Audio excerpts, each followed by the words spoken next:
Welcome to the RetailWire podcast. Hey everyone, welcome back to the RetailWire podcast. I am your host, Brian Crum, and I am really excited for today's episode. We have another member of our brain trust with us today. This person is, he comes from a long line in the retail industry. I tell you what, I've seen him featured on a lot of different news stations, a lot of different resources around video, audio, everything. This guy knows his way around the retail space. He is a visiting fellow at the University of Surrey and is currently the managing director of Global Data Retail, which is a retail research agency and consulting firm focused on retail and consumer behavior.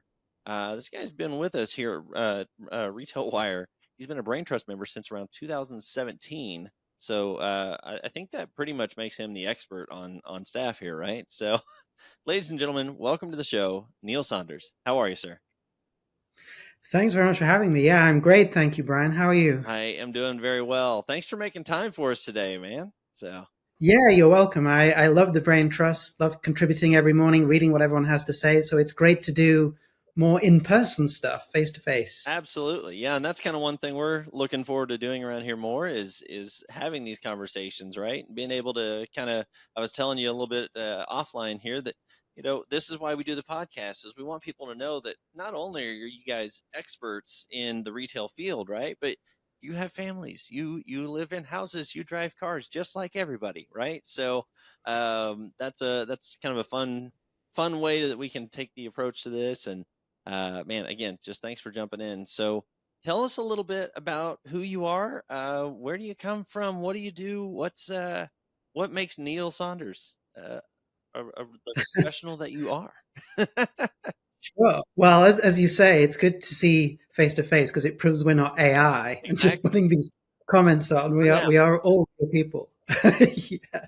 So I am managing director of global data. So that is the kind of primary role, the primary job that I have. And in that role, what I do is really help our clients in the retail field, a lot of retailers, a lot of people who supply into retail, really just understand the sector, understand their place in it, look forward to see what might be happening in the sector so they can project things, and ultimately build better business plans that they can grow market share or cut costs or become more effective at serving customers, whatever their objective is. So, I mean, that takes up a lot of my time.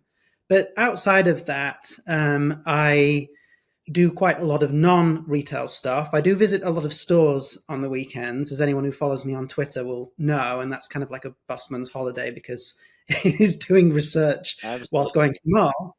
But outside of that, I do a lot of cycling. I love cycling. Every weekend I'm out on my bike, weather permitting. And I say weather permitting, it's not that the weather is bad because I live mostly in Arizona. It's that sometimes it's far too hot in Arizona to go cycling. So I have to confine it to like either the very early morning or the very late evening. And I've lived in Arizona since about 2018. Yeah. So I've acclimatized to the heat, and I prefer the heat to the rain, which we got a lot of when I used to live in the UK. Gotcha. So I'm actually fine with it. But it's been very hot this year, which is why at the moment we've escaped and come to New Hampshire, which is why it looks green outside. I was going to say, I don't see sand or brown behind you. So that's that's a good thing to escape and get away to some greenery.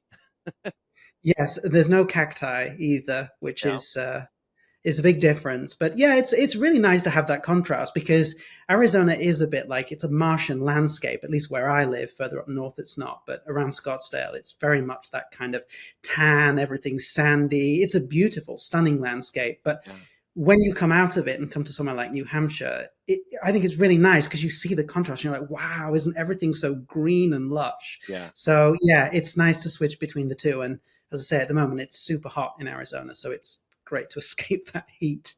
Yeah, this summer has definitely gotten a little crazy. I know I've got a family out near Flagstaff, and so they have definitely been feeling it more this year. And that heat is just it's crazy too because, correct me if I'm wrong, it's a drier heat out in in Arizona, right? So it's not quite as humid and everything out there. Yeah, for sure. I mean, if it was humid, I don't think I would want to live there. The humidity, like Florida, it's a killer with that kind of heat. We're lucky because it is very dry. So you can go for a walk outside and actually you don't really get sweaty. You'll get hot, Okay. but it sounds quite unpleasant, but the sweat literally just evaporates. Yeah. So you actually remain quite dry. Okay. I think if it was swampy, it would just be terrible with that heat, because sometimes we can get up to like 120, something like that. It's super, super hot with zero humidity or very little humidity. Fine. You put some liquid in there. Not. Oh, I tell you, I understand that all too well, because I got to go to Mexico this summer for a little getaway, and it was crazy because not only was it 95 degrees, 98 degrees, somewhere near 100, and then suddenly I remember sitting there one evening looking out over, there was an island a couple miles off the coast there. We were on the north tip of Cancun, and so you could literally see this wall of humidity rolling through. We thought it was rain. No, it was just a gray cloud of humidity, and it just rolled across, and you could feel the humidity come up. Everybody in the entire restaurant started sweating because it was an outdoor restaurant, and we all just start, sweating through our clothes. And okay, all right, well, good news, we're in Mexico, so at least you're in. When you're on vacation, right? It doesn't matter, does it? When you're on vacation, I think nothing matters. So. So okay. So now you've got. So you live in Arizona. You're currently up in New Hampshire. You said. So wife, kids, spouse, pets. What? Tell us a little bit about just what's your family look like?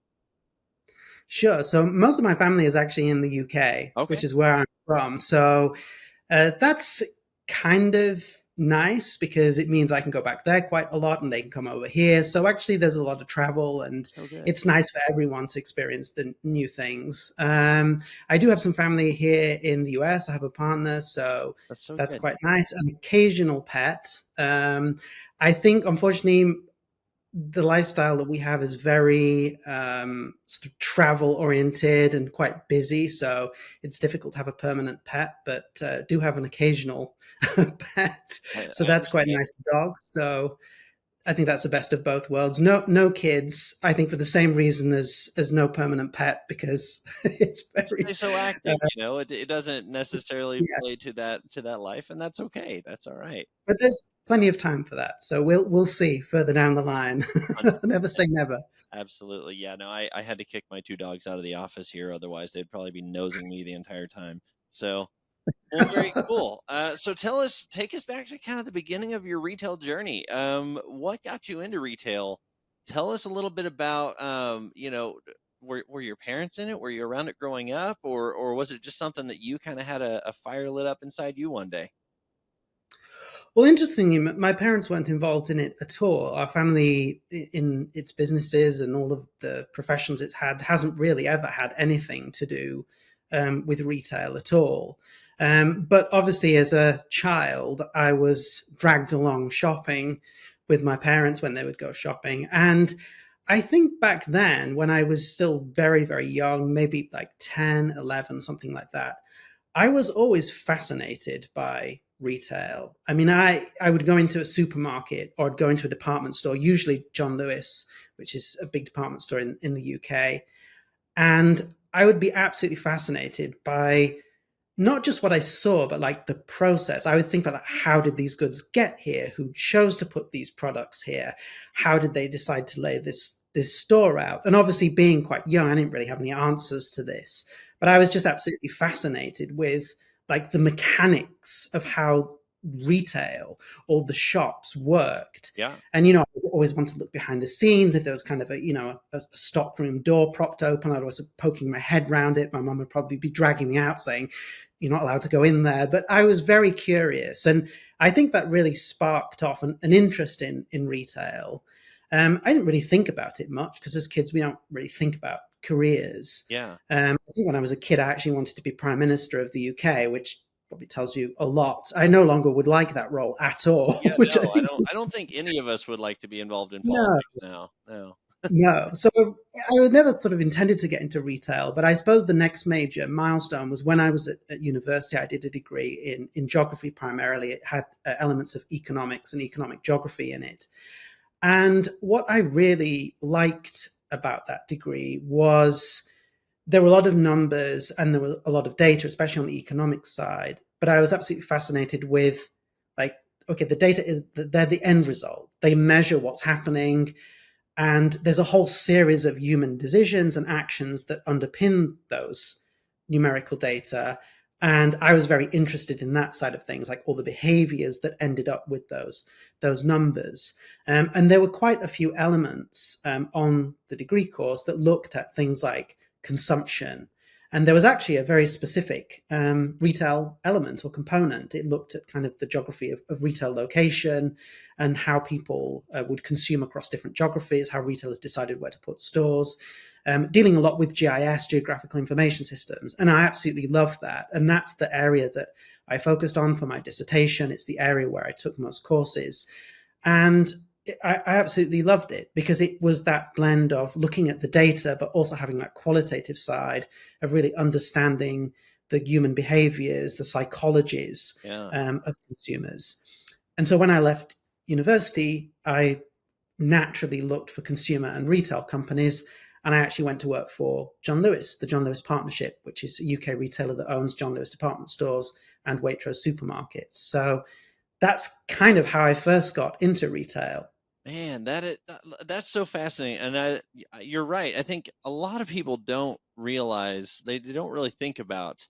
It takes a special person, right, to understand that a lot of these things, these items don't just show up in a store, right, and it's not just accidental that it's placed in a certain area. So consumer behavior does play such this vital role. And it's funny how I think the average person probably walks into a store and just says, "Oh, it's here." That's it. That's the end of the conversation for them. But to be able to be so curious about it and go, hey, what does it look like behind the scenes? How do I remember the first time I ever got to see, I was working on a photo shoot, and there was we got to be behind the scenes where they were producing some of the flower bouquets at a Walmart store, right? And so you think of, there's a flower display, sure, someone actually put those together, right? A lot of people don't think, oh, there's a florist, there's someone behind the scenes that actually created them.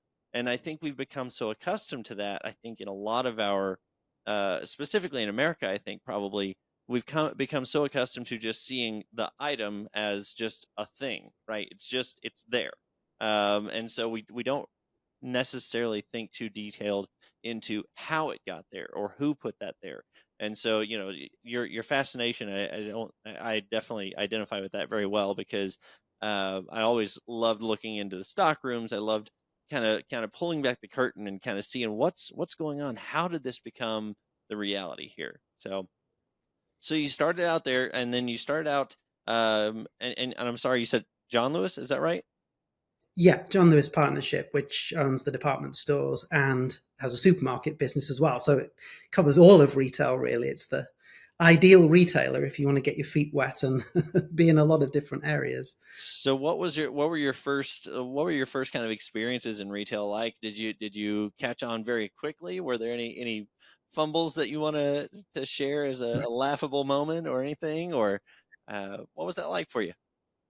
Well, I loved it overall. I mean, I was immersed in the environment, which was fascinating to me. And I was now able to go behind the curtain, as you put it, and see how everything worked. Yeah. And so it was absolutely wonderful to do that. And because it was straight out of university, it was a training scheme. So we were able to do absolutely everything, from serving on the shop floor to going out on the delivery vans with the drivers delivering orders, to doing proper research work and development work, which was kind of like the primary role of it.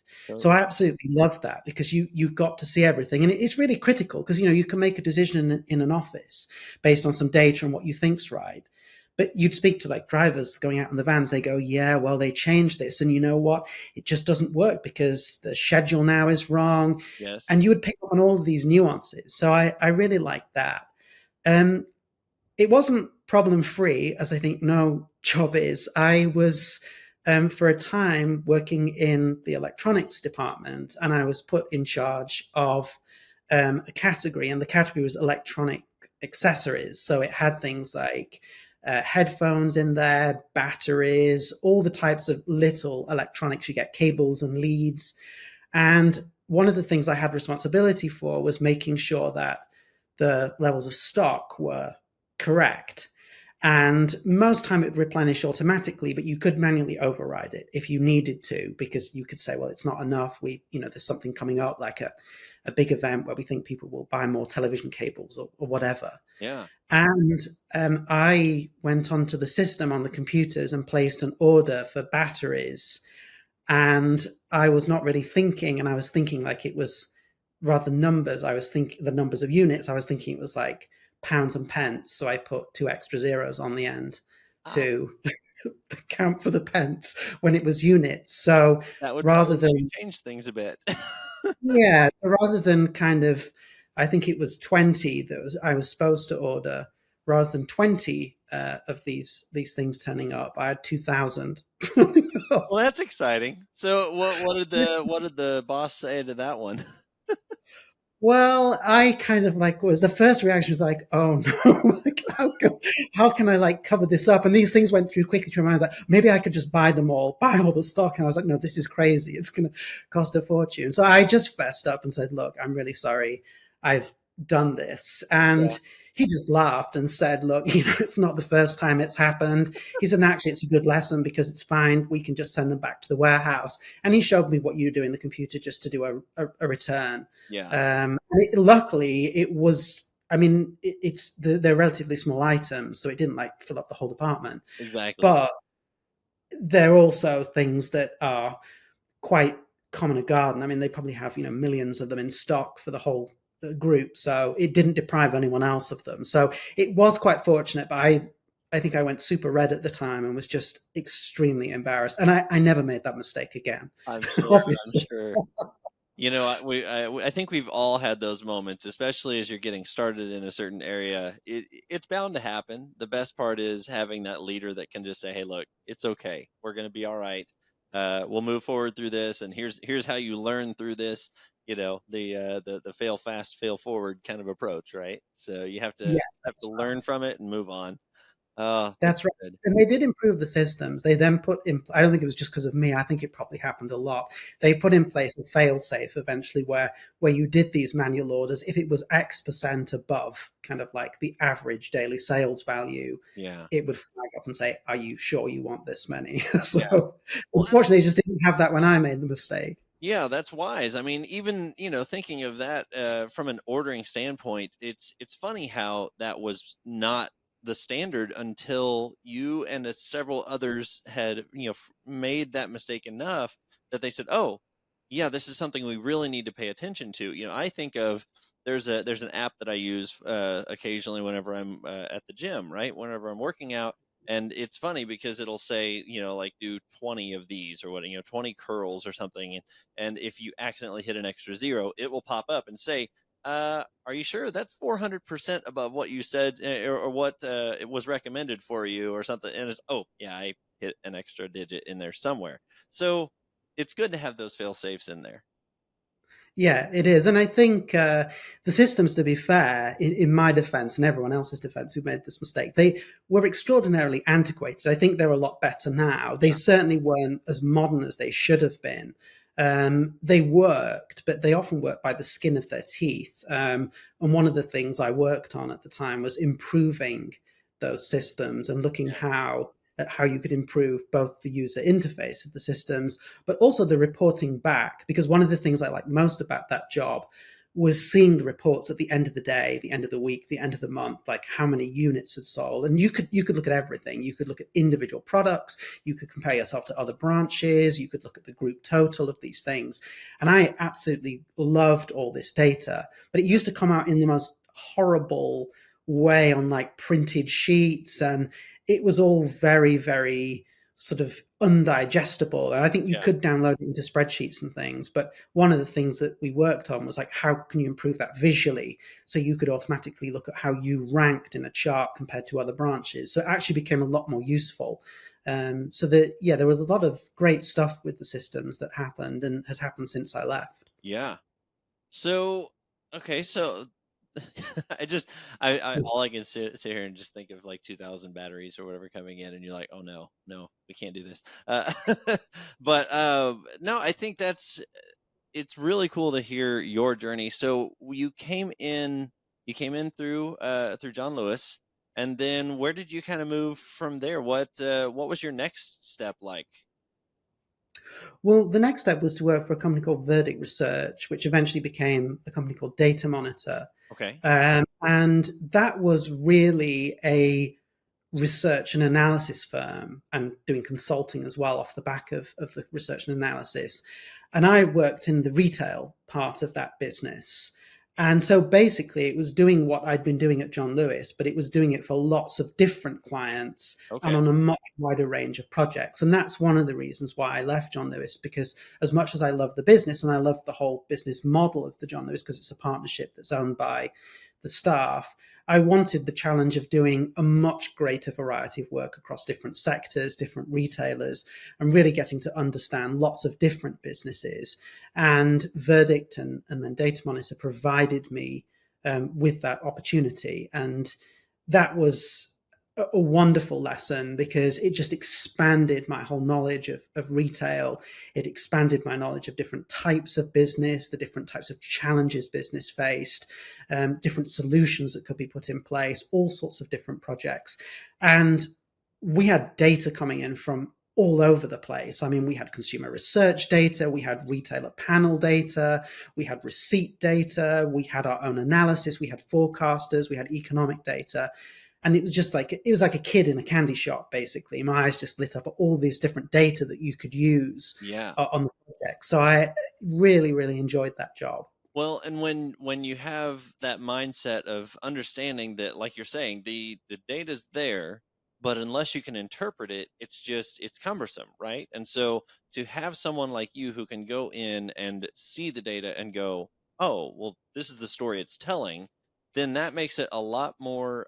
It makes it a lot more accessible for not only the leadership, but then also putting it back to the stores, putting it back to the consumers. And I would imagine that probably just I would imagine that probably just made it a lot more enjoyable all around, right? I mean, everybody gets to see, hey, I don't have to deal with the data, but you can tell me the story from it. Oh, absolutely. And I think that's the biggest lesson, really, in a way that I learned from being in that kind of environment. It's that, look, the data are interesting, but they have to do something. And to do something, you have to really analyze them thoroughly, extract what's useful, and then tell the story out of them, get the insight out of them that allows you to go and do something on the ground that makes a material difference to the business. Yeah. And I think that still holds true today. I mean, you often see a lot of data that float around in the media, in reports, and elsewhere, and there's a big so what factor to it. It's like, well, this is kind of interesting, Yeah. but it's like, so what? What does it mean? And I think you always have to nail things through to an ultimate conclusion. Sometimes it's difficult. Sometimes the data don't show much, and that's fine. You can say they don't show much. But very often you have to dig deep and try and tessellate things and put things together so that you come out with a story that's very informative and easy to grasp. Yeah. And that's really important, because I think in retail, as in every industry, some folks are very numeric. I mean, I love looking at a big spreadsheet of data, but you put that in front of a lot of people and they're like, ugh, I don't Yeah. look at numbers. I don't like numbers. They're afraid of numbers in Glossing a way. over, right? Yeah. So you have to tell them the story or visualize it. And one of the interesting things there is we still do a lot of work for IKEA. They're one of our biggest clients. But back then, IKEA were also one of our clients in the early days. And we used to do a kind of quarterly presentation to them. We used to go and present to the board of the UK, IKEA, and we used to present what we thought was going on in the market, what we thought of them. We used to monitor all sorts of things like pricing. And we used to make it really visual and exciting. And one day, the then managing director of IKEA UK said, he said, we love your data. We love your insights. We love all the consulting work you do for us. But you know what? We think actually you should come in and give us lessons on how to present data and how to tell stories, because you do that really well. Okay. And that was like, wow, that's a really nice compliment. It's like no one has ever said that to us before. But I think that really drummed home to myself and my colleagues who are presenting, like, yeah, like how you tell the story, how you show the data is sometimes just as important as the data itself. And I always think that's one of the greatest sort of come downs, or the greatest shame of data sometimes, is people sometimes have great data, but they just display it in an awful way. And it's like it just falls on stony ground. And it's such a shame, Yeah. because that storytelling is, we like stories, we're humans, and it's very important, I think, with data. Yeah, absolutely. I think that that is so true, because we do love story. We do love understanding that. And so it's not usually that people have no interest in the story. It's that if the story is not consumable by them in a way that they can understand, well then it like you said, it just kind of falls on stony ground. It just kind of goes over, it doesn't take root. You're not really gonna, they're not gonna grasp it. They're not going to say, "Oh, I want more of that," because just don't understand it. It's not necessarily a good or bad data situation, right? It's in that presentation. So now that's a huge compliment. And it's funny because one of the topics I wanted to touch on too was, I've seen, like I said, I've seen you featured on a lot of different news resources. And one of my questions that I had was, why do you think that is? But I mean, obviously it's because of the storytelling, right? Like, it's because you're able to take something that could be to the broad masses, something that is so um, detailed, right? And so you have a lot of different areas and angles to it. What's that been like for you, I guess, being able to be that figure that gets out and speaks to all these different news channels and everything about the data of what's going on in retail? Well, I think for me, I mean, I don't really look at the coverage. I think our press team monitors that. But for me, to be honest, I just like talking about retail. I mean, Yeah. it's quite simple. So when a journalist calls up or gets in touch, I'm always really happy to chat to them, because they're kind of digging as well. They want the story. What's this showing? Where's it going? What's the truth behind this? And I like that. It's very investigative. And Yeah. so I love talking to them. And I think that's very helpful. And being able to tell the story and be clear about the data is very important as well. But I think the other trick to it, if there are tricks to it, is to be honest and not be afraid to give opinions. And that's something that it comes over time, because when I first started, I wouldn't really give opinions. I wasn't confident enough. I don't think I had the experience. I don't think I earned the right to give opinions on things. I was still learning. But over time, I have learned a lot, as we all do as we go through our careers. Yeah. And I now will give opinions, and I'm not afraid to give opinions on things, even if they're very blunt opinions. Yep. They are opinions. People are free to agree or disagree, but I tell it like it is, because I don't really see the point, to be honest, in life, and especially not in research, of not telling the truth. Yeah. You have to be balanced. You have to be fair, but you should also tell it like it is. You have to speak the truth of what you see. And I think one of the reasons journalists like it is because, to be quite honest, and I know why they do it, and I would do the same if I was in that position, a lot of very senior management in retail, they'll spin their story. They have to. They have to say what they think the market wants to hear. They have to put a positive gloss on things. But sometimes what they're saying is not the reality on the ground. And we all know it's not the reality on the ground. Yeah. So it's very important to have someone saying, well, hang on a minute. You're saying this is happening, but I'm not seeing it. It's not coming through in the data. It's not coming through on the shop floor. It's not coming through in terms of what your colleagues are saying on the shop floor. So you have to sort of hold the industry to account, as it were. Mm-hmm. And I think we do a fairly good job of that, not just myself, but my colleagues as well.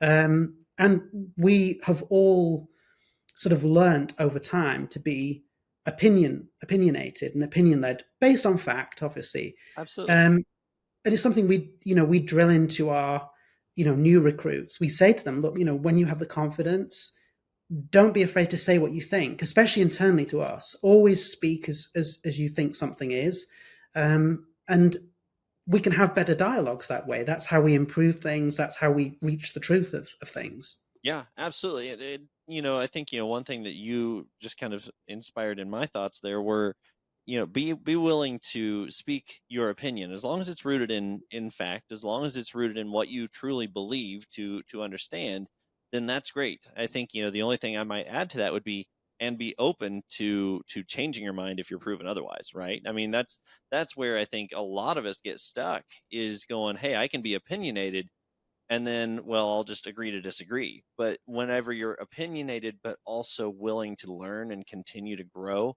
I think that's phenomenal. I think that's where, like exactly to your point, I think a lot of people are afraid to be opinionated, or they're afraid to speak out the truth because it might offend somebody. It might bother somebody, or it might contradict someone else's opinion.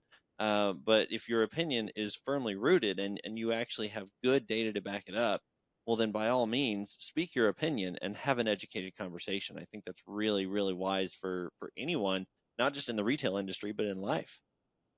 Yeah, and I think that's what's great about the brain trust as well, because I think the brain trust does have a lot of people who will share opinions very openly. Yeah. And sometimes people will disagree, always very politely, I have to say. But it's really interesting to read through those comments because you see slightly different perspectives. And as you say, if you're open, sometimes it does shift your opinion slightly. And you'll say, yeah, actually, you know what? I hadn't looked at that angle before. That's really interesting. And it sort of makes your opinion more nuanced and balanced. Yeah. And it's a great forum for that discussion. I think because everyone has such good experience, they're all very open to sharing. And it's a very safe forum. I don't think people feel afraid Yeah. to share their opinions, but also it makes it more valuable for the reader because you don't want to read 20 comments saying exactly the same thing. Yeah. You also don't want to read comments that just basically restate the facts. It's dull. It's like, well, I knew that already. What you want is something that makes you think, and you sort of sit up and say, oh. And this is interesting because this actually is very much the ethos of the John Lewis partnership where I started. John Lewis it's a mutually owned cooperative. It's owned by the people who work there. Yeah. Any profit after investments is divided up and paid out as a bonus to all of the staff. Everyone gets the same percentage of their salary as the bonus. But one of the things that's enshrined in the constitution of John Lewis is that it is your business, as in the people who work there, and it's your absolute right to speak out, to say what you think. And people are allowed to write into the House newspaper, the Gazette. And some of the letters when I was there, they used to be anonymous. I'm not sure they are anymore, but they used to be anonymous and people used to give themselves funny names. They were quite peppery. Yeah. I mean, some people used to be really blunt, brutally blunt about criticism of senior management. And senior management would have to answer in the replies to the letters in the magazine that came out weekly. Yeah. And it was refreshing. It was actually like, well, it can be painful, but it's the right thing to do because these are the people that work there. Yeah. They have a right to have their say. And actually some great ideas come from people on the shop floor, people who are out in the vans, people in the warehouses. And it was that culture of listening. And I think that probably is one of the areas that I get where I am today in terms of being not afraid to share opinions and trying to be open. Yeah. Would you say that's probably one of your one of the bigger things you've learned about yourself through this journey, or kind of what has been your finding about, who you are and how you operate? I think, yes, definitely building confidence to have opinions and use data to take it to the next level so you can be very descriptive and take it forward into having that point of view. I've definitely learned that. Storytelling is another thing that I've learned. I think the other thing that I've learned is, which is not really to do with retail, I think it's just a life lesson, is that almost every problem you come across is solvable. Yeah. I am definitely someone who errs on the side of perfection. And I used to get not upset, but very anxious, I think, when things weren't right, either in the work I was doing or sometimes like in personal life or in home as well. Yeah. And I still do retain that perfectionist streak. For example, if I'm doing a presentation, everything has to be aligned properly and, the fonts have to be right. It drives me mad when someone sends me something that's like, can you not see this? It's like misaligned. So I'm very structured like that. But I think I've learned that, every problem that you come across in work or an issue like ordering those too many batteries, it's really not the end of the world. You can solve it and get round it. You just have to be tenacious about it and logical about it. So now I would say I'm a lot more relaxed as a person and a lot more relaxed in my career than perhaps I was at the start. And that's been a good lesson for me. I probably can go a bit further in that I direction. understand that. Well, and I think that speaks a lot to your growth and kind of just your own journey there, because that is one thing where it's okay. It's completely okay to want things to be right and correct and true.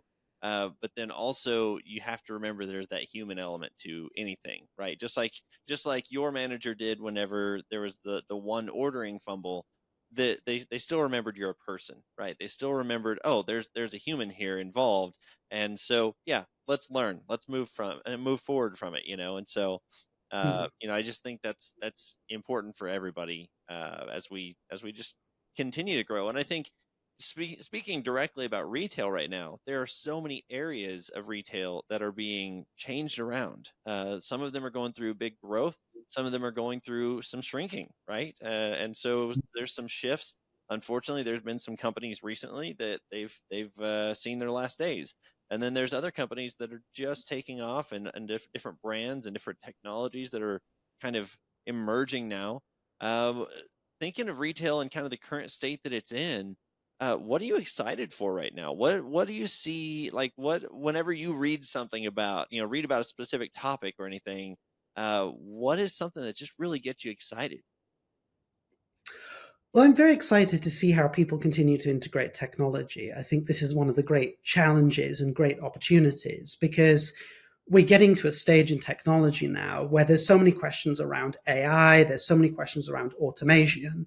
And I think there's some really creative ways that we can apply this to retail, Yeah. to make the sector better for workers and make it ultimately better for consumers. And I think we're still in the very embryonic days. I mean, it's a bit like, the early days of, not that I really remember them, but the early days of computers before they came around. When things started to computerize, you would have a lot of kind of different attempts to experiment and try different things. I think we're in that stage with AI now. I think a lot of people are testing it.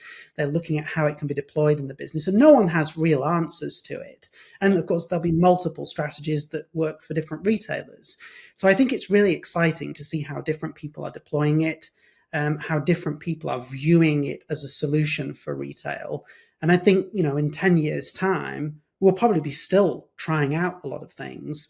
But it would be fascinating to look back and see that journey and how we've evolved to the state that we're in. Because I think fundamentally, retail will be the same, but I think how it works in a lot of senses could be very different for the consumer and for the people who work in retail, for better and worse. Yeah, absolutely. No, I agree with that completely. I think, that's been one of the things that I've continued to see and say as well, is retail at the end of the day is all about person to person interaction, right? The vehicle, kind of like what you're talking about, the way that it happens might be different over time, but in the end, it's still a person to person interaction, end to end, right? And so that's really good to see. And thinking of technology and everything, I want to get your hot take on this one. This will date the episode. That's okay, whatever. But my, here's my question. So I've been seeing a lot about Amazon One lately with their little, like, the wave your palm, and it's got the palm recognition technology to it. What's just your hot take on it? What's just your thoughts about it, and technology of that type, that when it comes to security and when it comes to kind of that unique application of it? Well, I think the technology itself is absolutely fantastic. I mean, it's Yeah. absolutely amazing when you think about it, that this technology could be put in place. I mean, if I saw this technology when I was a child, it would be a Harry Potter type thing. It'd be like, Oh yeah. wow, this is like, how does this work? How does this happen? I think we've become a bit more jaded to it now because we see so many technological things, but it still is amazing technology. It is. I think it does have an application. I mean, look, it does save a bit of time if you can wave your palm. It is technically more secure than other methods. I'm not quite sure it saves so much time and is that much more secure than something like Apple Pay, but it's definitely better than paying by card. Yeah. So I think it does have an application. I think the two issues with it are, first of all, the obvious issue that some people don't like it. They think it gives up too much privacy. It's biometric data to a certain extent. And we have to address those concerns. They're very reasonable concerns. And I think it is a barrier to adoption. I mean, Amazon is not saying that everyone has to use this. It's optional still. So Yeah. you can take it or leave it, which is the right way to approach it. But I don't think everyone likes it. The other thing is, I like technology. I like technology that makes things simpler, that makes things more seamless and takes out friction. Yep. But honestly, it's not a game changer. It's a bit like the Amazon Go stores. They are fantastic in terms of what they do. And Amazon has led the way in building that type of technology. But as far as the customer's concerned, does it make a difference? No, not really. It doesn't make you go to that store over another store. What makes you go to the store is all emotional. It's the quality of the food, the ambiance, the customer service you get because you like the brands there, because the prices are really good, because it's close to you. It's emotional decisions that often drive where you shop. And I think that's, if I had one criticism of Amazon, it's that sometimes they are very technical and they're absolutely brilliant at being technical.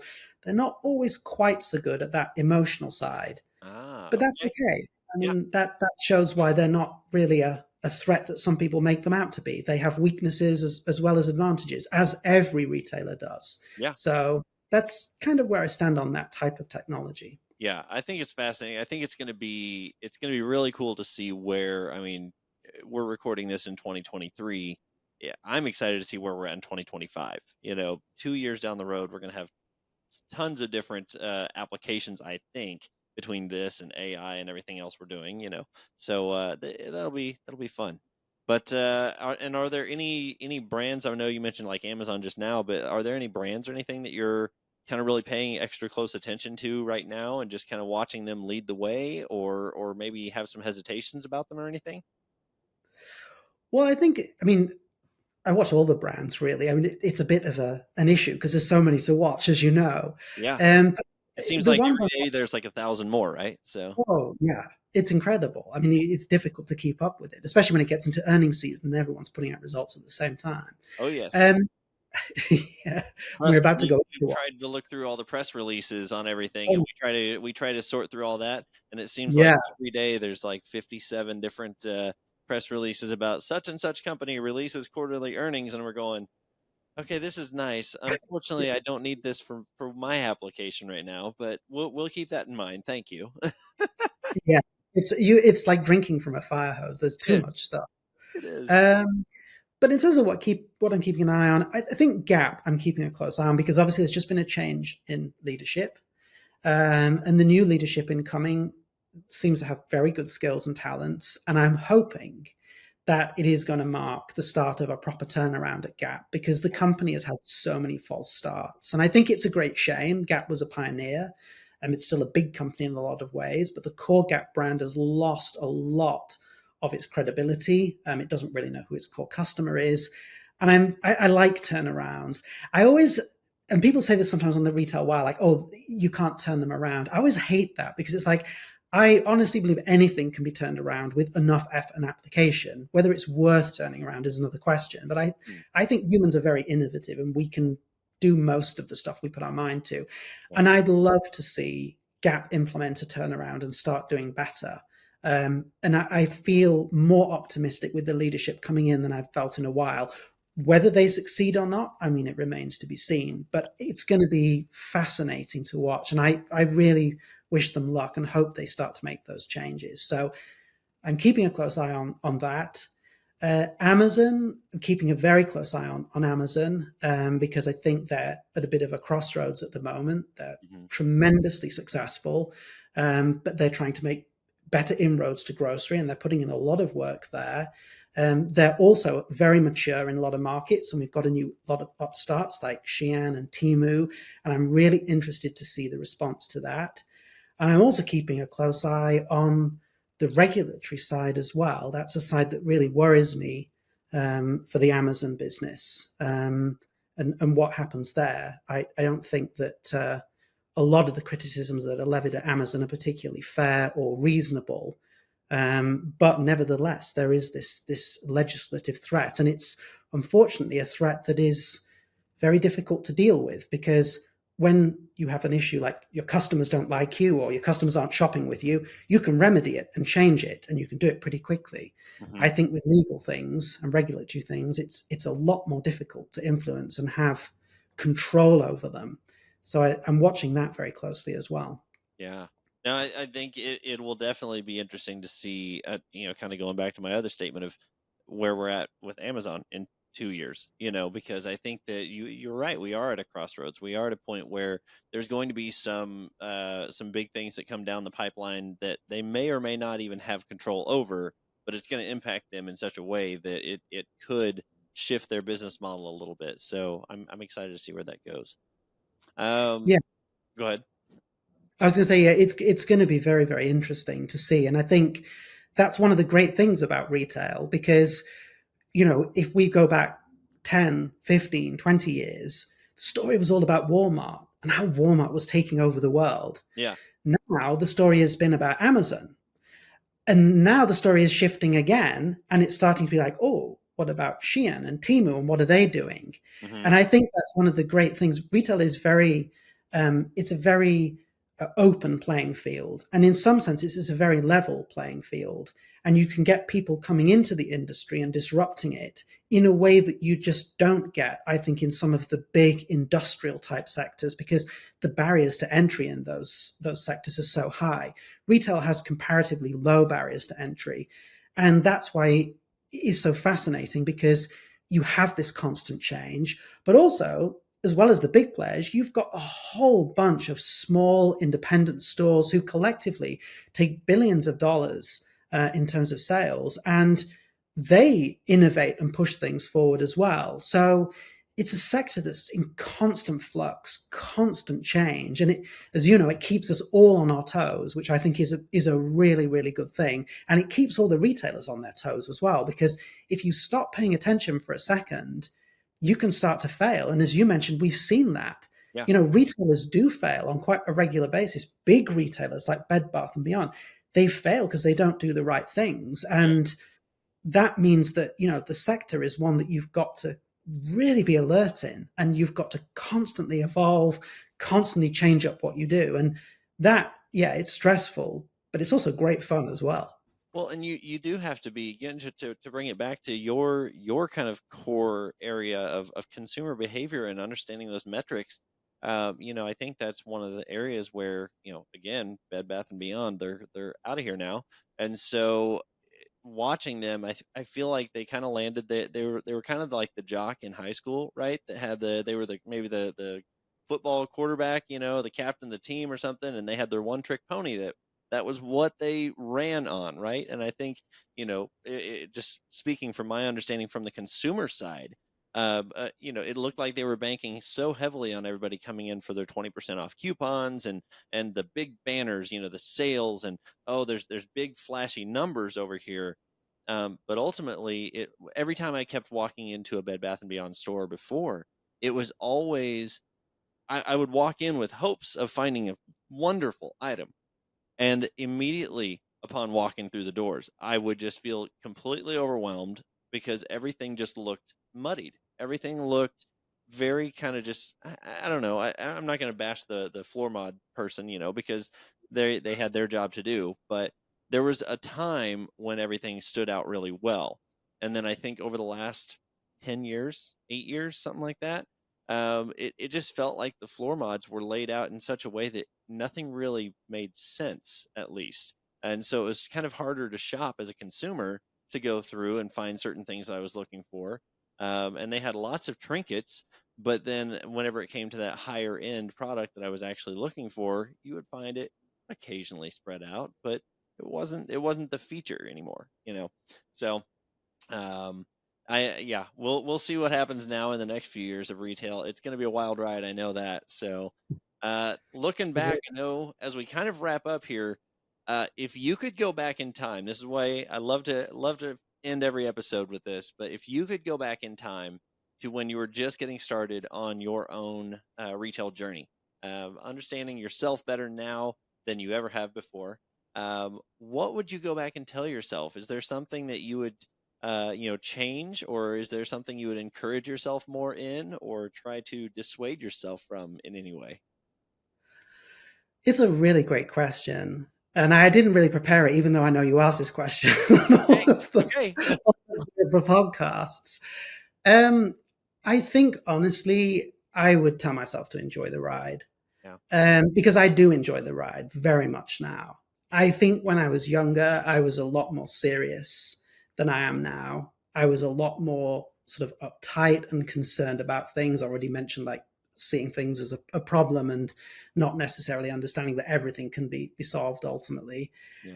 And whilst I think you should take life and work very seriously, you also have to get the most out of it, and you have to enjoy it, and you have to not take things too seriously. I think that's what I would tell myself. I think I would probably have enjoyed I did enjoy my younger days. It's not that they were horrible, bleak times, but I think I was just a lot more intense back then. And I think I didn't sort of almost like pause enough just to savor everything and to, enjoy it. You didn't enjoy the moment that you were in while you were in it. Yeah, I think I was always dashing on to the next thing. It was like, oh, I need to do this. I need to do this. I need to do this. And there's still an element of that in me. I'm still quite an impatient person. And I think it's like all traits have positives and negatives. And so in some ways, I don't want to change things because I kind of like aspects of traits and dislike other aspects. But I definitely now am a lot mellower, and I do savor things a lot more. I really just enjoy the experience of work or personal life or whatever I'm doing. And that's something I would have told myself. But the problem is I could go back, but I absolutely wouldn't have taken any notice whatsoever. I'd have probably said, what do you know? Even though you're from the future and you're me, you know nothing. I'll continue. I won't become that. Yeah, exactly. I think that's a good thing about life. I think it, over time, it's like sediment. It builds up. You get experiences, and hopefully you become a more rounded and a better person in all aspects. And yeah, I'll continue to strive for that. Good. I think that's a great reminder for everybody here. Enjoy the time you're in. Just be in the moment. The easier way of saying that would be live while you're alive, right? Just actually be able to enjoy it. So exactly, be grateful for every day that you've got, because it's a very cliched adage, but you don't know when it will be the last, and it's there for the taking, and it's there for the experiencing. I have a friend of mine who he actually has he's one of basically he's got an app that will occasionally go off random times throughout his day. And I think he has it set, 4 or 5 times a day, and it just says, "Reminder: one day you're going to die," or it'll say something like that. And he's like, some people will look at this. He goes, I got dark humor, but he goes, some people look at this as a negative way of like, oh my goodness, why would I ever want to be reminded of that? And he goes, to me, it's just that reminder to live, And he's like, one day you will die, so right now, that's not that day. So let's live. Exactly. I couldn't agree more. Well, Neil, thank you so much. If people want to learn more about you, I would imagine they can follow you on LinkedIn. Is that probably the best place, or is there a different website or any way that they can kind of follow along on the journey of Neil? Sure. If people want to follow along on the journey of Neil, LinkedIn is a good place. Twitter is also very good. I do lots of daily news updates on Twitter. I try to share all of the retail news I come across. And also on the weekends, as I mentioned, I will often go out into the mall, so you can see my trips to retailers, especially Macy's. And some people have said it's very enjoyable. I'm not quite sure why. I'm quite sarcastic about what I see on the shop floor. I often try to pull out things that don't look so good. People engage much more with that kind of content than saying, oh, look, this is a wonderful display. So if you want to see what I'm up to in the mall, Twitter is the place. And Neil Retail, all one word, is the handle. Oh, it's not Twitter anymore anyway, is it? It's X. I think it's X now, right? Oh, goodness. Yeah, that's a whole different podcast for another episode there. So it is. It is. Well, definitely, I will make sure and put your LinkedIn and your Twitter handle down in the description of this episode so people can follow along there. By the way, you did get me paying a lot more attention to stores like Macy's and Dillard's whenever I go in. And I will say, I was in a Dillard's the other day. This is probably 3 weeks ago. And the one here in Northwest Arkansas specifically is very well kept. They take great care of it here. So I thought it was merchandised well. The people actually were very attentive, so that was good. I agree. It's funny. I agree with that, because we have the claim to fame of Scottsdale. Well, one of the claims of fame is we have the biggest Dillards in the world. Okay. In Scottsdale Fashion Square. I don't know how I found this fact out, but it is true. It's somewhere on the Dillard's website, buried away. And it is an enormous store. It's cavernous. It's probably far too big, to be honest, for what they need. But I have to say, like, it's kind of old-fashioned, but it's nice. It's like retail used to be, and you can and the founding family are, still running it, and you can see these like old-fashioned retail standards and disciplines and customer service. And Dillard's have done really well over the past few years, and I'm really pleased with that because I think they do make an effort, and I honestly think they deserve to do well because of all the department stores in the US. Dillard's, I think it really tries, and it doesn't necessarily get everything right, but they make the effort, and it's nice to see people who make the effort winning. So yeah, that's great that you found the same thing. We're aligned on that.